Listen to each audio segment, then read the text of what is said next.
Տեր Աստված, Դու գիտես իմ սիրտը, իմ պայքարը, իմ տկարությունները։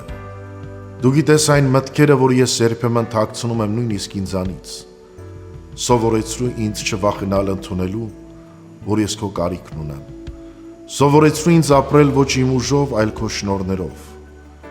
Թող այս շաբաթը դառնա ոչ միայն ապաշխարության շաբաթ, այլ ճշմարտության շաբաթ։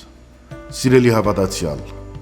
մեծ պահքի ճանապարհին մենք արդեն անցել ենք մի քանի կարևոր փուլ։ Առաջին շաբաթը մեզ սովորեցրեց վերադառնալ։ Երկրորդ շաբաթը պայքար։ Երրորդ շաբաթը մեզ կանգնեցրեց խաչի առաջ։ Չորրորդ շաբաթը մեզ հիշեցրեց, որ լույսը միշտ գտնում է իր ճանապարհը։ Եվ այժմ մեծ պահքի 5-րդ շաբաթում մենք կանգնում ենք մի շատ կարևոր ճշմարտության առաջ։ Այն ճշմարտության, որ մարդը հաճախ դժվարությամբ է ընդունում։ Մենք չենք կարող մեզ փրկել միայն մեր ուժերով։ Մարդը կարող է որոշել փոխվել։ Մարդը կարող է փորձել պայքարել իր մեղքերի դեմ։ Մարդը կարող է փորձել ավելի լավ ապրել, բայց գալիս է մի պահ, երբ նա հասկանում է, որ իր ուժերը սահմանափակ են։ Եվ հենց այդ պահին է, որ մարդը սկսում է իսկապես փնտրել Աստծուն։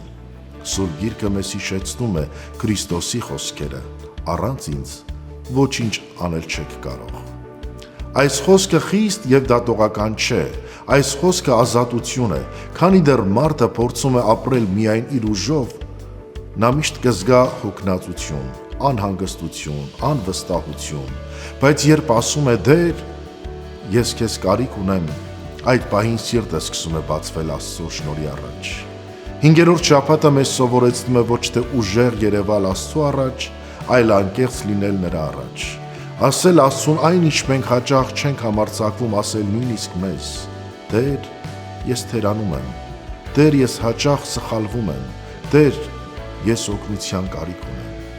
Եվ Աստված երբեք չի մերժում, որովհետև Աստված չի սպասում կատարյալ մարդկանց, նա սպասում է բաց սրտերի։ Սիրելիներ, ապաշխարությունը ինքնադատաստան չէ, այն վերադարձ է դեպի Աստված։ Այն պահն է, երբ մարդը վստահում է իր կյանքը Աստուծո ողորմությանը, եւ հենց այդտեղից է սկսվում նոր կյանքը։ Ուրեմն Աստված սկսում է գործել այն պահին,